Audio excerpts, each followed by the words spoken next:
Welcome back to another episode of ROC Boys football. The fellas are heading back to the Big Ten as the Maryland Terps go on the road and play an Indiana Hoosiers team that gave Michigan a run for their money in the first half.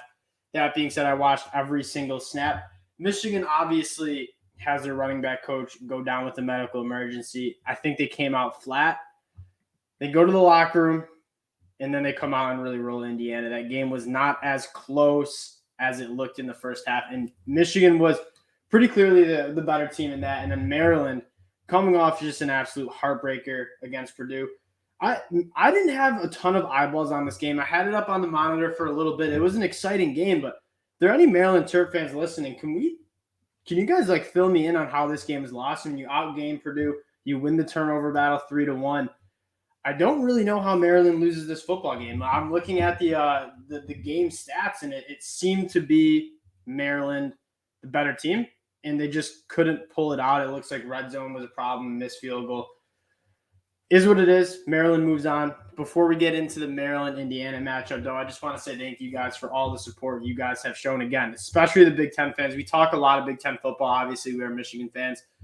You guys have been awesome. We really do appreciate all the support you guys have shown. And if you do like the content, consider subscribing to the channel. Without further ado, let's get into this matchup. And I'm definitely leaning Maryland to cover the points. They're coming in as road favorites at 11. I'm seeing a lot of 10s. If you can get this one inside of 10, I think you're getting an Indiana team that's value is just a little bit inflated. This was a team that I did not like coming into the summer. You look at their roster, you look at their depth chart. There's not a ton of guys you feel good about. Connor Bazelak's been okay, but there's not Camper's been a good wide receiver for Indiana, but there's not a ton of talent on that defense, especially with Cam Jones, who's battling an injury. I don't love this team from a talent perspective, and you look at what they've done on the schedule, outside of that win against Illinois that, quite frankly, what you could argue was a little bit lucky. They looked okay against Idaho. They barely beat Western Kentucky in overtime, and then blown out by Cincy, who let South Florida hang around with them. They get beat pretty good by Nebraska. And then Michigan, again, that game was a little bit more lopsided than it looks on the spreadsheet. Michigan came out and I think limited Indiana to less than 50 offensive yards in the second half, and Michigan had over 270. Michigan was definitely the better team. And my feeling is you're just getting this. I think the books are a little compensating Indiana, thinking they're a little better than they are. And quite frankly, maybe downgrading the Terps. And you look at the same thing for the Terps. They've lost two heartbreakers. I mean, there's a lot of scenarios where they beat Purdue, who's a very good team. And what Purdue's only two losses are on the road against a Syracuse team that is a lot better than people expected. And then at home against Penn State, where Sean Clifford puts together a last-minute drive to win the football game. Maryland hung in against Michigan. They almost beat Purdue, and they've beaten some good teams. Like SMU is a very solid team. Michigan State, maybe not so solid, but they won that pretty handily. From the eyeball test, Maryland is much better than the Indiana Hoosiers. You're catching some points with Indiana at home. I like Maryland minus 11. I want to start with Maryland. This offense has been pretty good, but not as good as I thought it would be. I mean, Tully, 11 touchdowns and 5 interceptions. Pretty solid. He's completing 75% of his passes, which is very impressive. Again, they got to score touchdowns in the red zone, but this offense has so many ways it can hurt you. And one of the things Indiana did really well against Michigan in the first half is they were loading the box and saying, hey, JJ, you're going to have to beat us through the air. And it was more Michigan's offensive play calling wasn't really letting JJ kind of rip it. And then in the second half, they let him, and you saw the points coming. This is a team that can run the football really well. Roman Hemby, I believe a true freshman, has run the ball extremely well, averaging over 6 yards a carry. Littleton also over 6 yards a carry.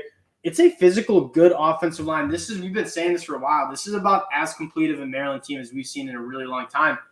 The offense, pretty solid. I would like to see some more explosive plays. I mean, you have guys like Rakeem Jarrett, Jacob Copeland, Deshaun Jones, Dante Demas, obviously coming off that injury.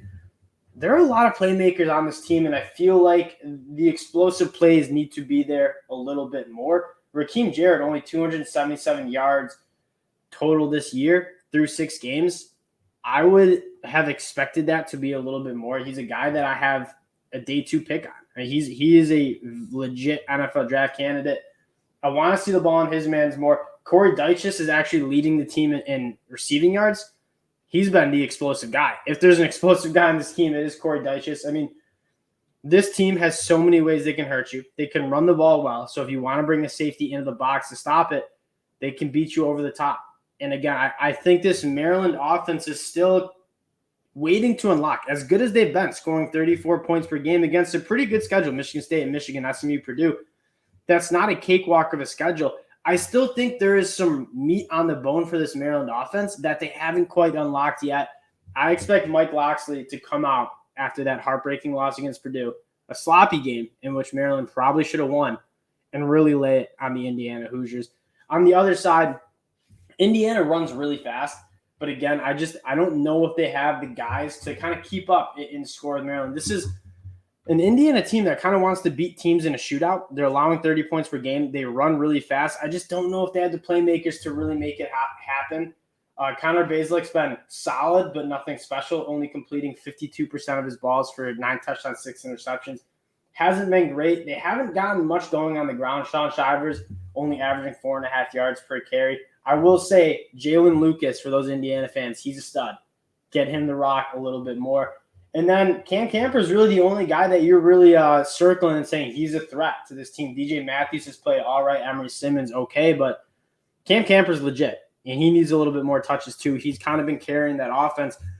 How I think this game is going to go, and I think Maryland's secondary is actually pretty solid. Now, the passing yards allowed, 270, is a little bit of an inflated stat. I mean, you're playing some really, really good passing offenses in SMU and Purdue.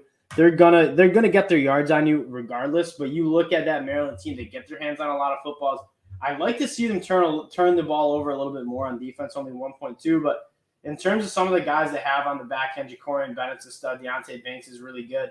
Bo Braid, I think his last name is Bo Braid. He's been also really good. I mean, they have some guys who really can get their hands on footballs. I expect to see some turnovers for the Maryland Terps. And I think there's going to be a lot of points scored. I think Maryland probably scores in the 40s. Indiana probably scores in the low 20s. I think Maryland covers the points. I'm also looking at that over-under. I mean, Indiana plays really fast. Maryland's going to get a lot of touches and chances to touch the football, and they're going to score. This Indiana defense is not great. I think you see some turnovers. I think you see some short fields. I think Maryland covers the number of 11.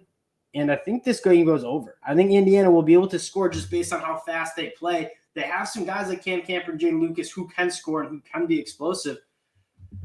This game, I just don't think Indiana's that good. And I think Maryland's a lot better than people are giving credit to. They're sitting at 4-2, 1-2 in conference play, but it's a damn good football team. And I think they're going to come out after that heartbreak loss at home and really lay it on the Hoosiers. I think they cover the 11. I think this game probably goes over as well, but I'll probably just be on Maryland covering the points here. Again, appreciate you guys checking us out. This Terps team is legit. It's way more legit than their 4-2 record says. I mean, they could easily be 5-1 with some really impressive wins against Purdue, SMU, and Michigan State. Appreciate you guys checking us out as usual. Again, if you like the content, consider subscribing. Let us know in the comment section what you guys think about this game, and we will talk to you guys later. Peace.